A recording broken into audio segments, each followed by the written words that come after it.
Pada kesempatan kali ini, saya akan mempresentasikan tentang materi dampak perubahan iklim terhadap penyebaran organisme pengganggu tanaman atau OPT. Adapun tujuan pembelajaran yaitu mengetahui hubungan unsur iklim terhadap OPT, mengetahui dampak perubahan iklim terhadap perkembangan OPT, mengetahui upaya penanggulangan perubahan iklim terhadap peningkatan OPT, dan mengetahui adaptasi petani terhadap perubahan iklim. Yang pertama, hubungan unsur iklim terhadap OPT. Unsur-unsur iklim seperti suhu, curah hujan, kelembapan, intensitas cahaya, dan angin memiliki hubungan yang sangat erat dengan perkembangan organisme pengganggu tanaman atau OPT. Perubahan suhu dapat mempercepat atau menghambat siklus hidup serangga, sementara curah hujan dan kelembapan tinggi mendukung pertumbuhan serta penyebaran penyakit tanaman seperti jamur dan bakteri.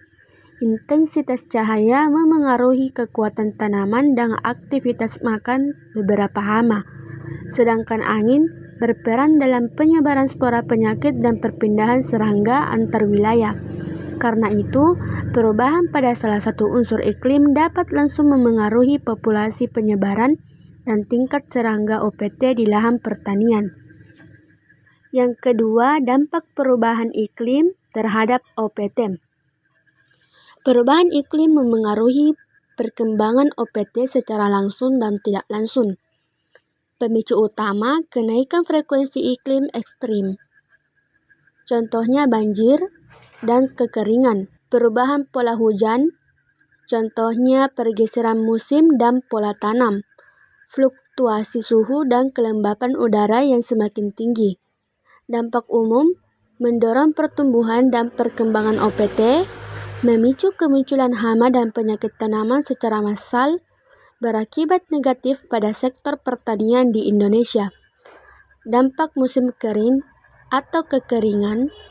Kondisi kekeringan secara spesifik mendorong peningkatan hama dan penyakit tertentu.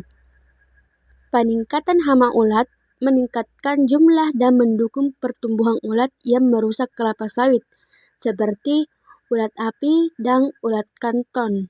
Hama tikus. Kerusakan akibat hama tikus juga cenderung tinggi selama musim kering. Penyakit cepat berkembang. Penyakit busuk pangkal batang pada kelapa sawit cenderung berkembang lebih cepat. Yang ketiga, upaya mengatasi dampak perubahan iklim terhadap serangan OPT. Penyampaian cepat informasi iklim BMKG dan panduan komoditas serta sarana produksi, penyesuaian pada tanam menggunakan kalender tanam berbasis curah hujan dan kondisi iklim, penggunaan varietas tahan hama, penyakit, dan iklim ekstrim, pemantauan rutin serangga OPT di wilayah rawan, sistem tanam bergilir untuk memutus siklus hidup hama, perkembangan model peramalan iklim OPT sebagai dasar strategi pengendalian hama terpadu, budidaya sehat, musuh alami, pestisida selektif. Yang terakhir ada adaptasi petani terhadap perubahan iklim. Perubahan iklim tidak dapat dicegah, tetapi dampaknya dapat diminimalkan melalui antisipasi dan adaptasi. Banyak petani masih bergantung pada insting dalam menentukan pola tanam, sehingga rentan mengalami masalah saat terjadi anomali iklim seperti kekeringan. Pengetahuan dan keterampilan petani dalam beradaptasi masih terbatas. Pengelolaan risiko bencana diperlukan untuk menghadapi ancaman seperti banjir, kekeringan, perubahan pola hujan, dan intrusi air laut.